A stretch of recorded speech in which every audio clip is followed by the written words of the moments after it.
Oh!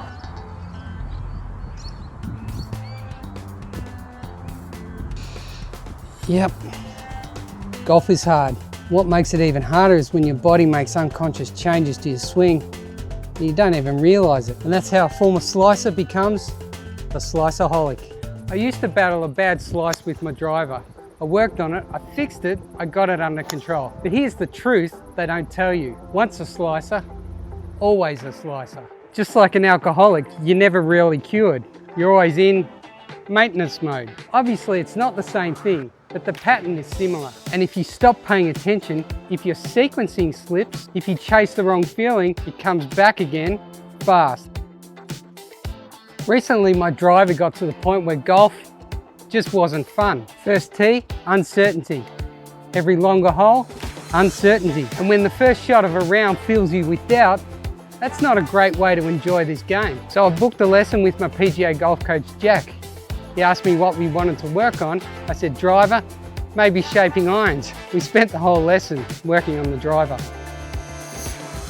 He had me hit a few balls as he filled my swing. And then he said something that honestly shocked me. Mark, since I last saw you, it's like you're a completely different person with a different swing, and not in a good way. That's when I realized something important. This wasn't a new problem. This was a slow relapse. And here's the part that really hit me. This whole mess was self-inflicted.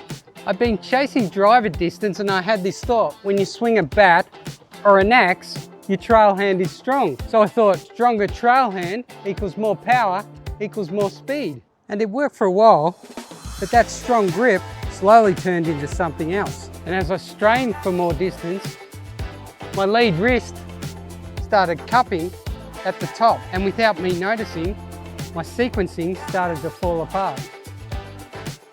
And in my backswing, if my lead wrist was cupped, that does two really bad things. Leaves my club face open at the top, and two, it encourages this over the top move.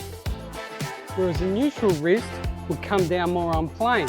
And now because my upper body starts first, and this is the really important part, so when your club face is already open and your shoulders lead the downswing, the club head physically cannot catch up in time. No matter how much you flip your wrists, the club face stays open. And when an open face meets an across the ball path, you know what shows up? The slice. And this connects perfectly with something I talked about in my iron series. Without proper sequencing, power gets misdirected. I wasn't lacking speed, I was just sending it completely in the wrong direction. So instead of calling this a slice fix, I think it's better thought of as warning signs for sliceaholics, because this is what I'll now be checking for the rest of my golfing life.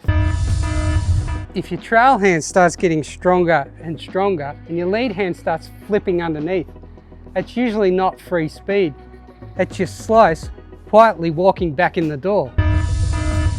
If your lead wrist starts cupping, that opens the club face early.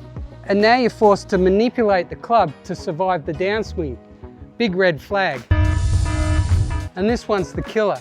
If your shoulders fire first and your arms get stuck behind you, no matter what you do, you can't square the face in time. The club face will never have time to square. And that's when you feel like no matter what you do with your hands, you can't stop slicing it. Now Jack gave me 3 simple things to work on. 1, fix the release. Not flipping, but a natural rolling handshake release. And then he showed me Tiger Woods as the perfect example. Back of lead hand in the downswing, neutral hands at the ball, back of trail hand at the handshake release. And 2, flatten the lead wrist at the top of the backswing. In my practice swing, I like to check that I've got the feel where I want it to be. But if you want a more physical check, Jack said there's a common trick where you put a credit card in the back of your glove hand. So if you cup too much, you'll feel it actually push into your wrist. And 3, slow my upper body down and let my arms deliver the club. And he gave me a specific drill to help with this. In this drill, I would set up to the ball as normal, then turn my body 45 degrees towards the back of the ball. This would isolate my body and allow my arms to release properly. And instantly, the slice started disappearing again. And here's the most important lesson I've found for this. There's no permanent cure for a slice. There's only awareness, maintenance, and catching the warning signs early before the relapse gets bad. So if you're a former slicer like me, welcome to the club. We're sliceaholics, and the goal isn't perfection, it's staying sober long enough to enjoy the round again. If this helped you, hit subscribe and comment below.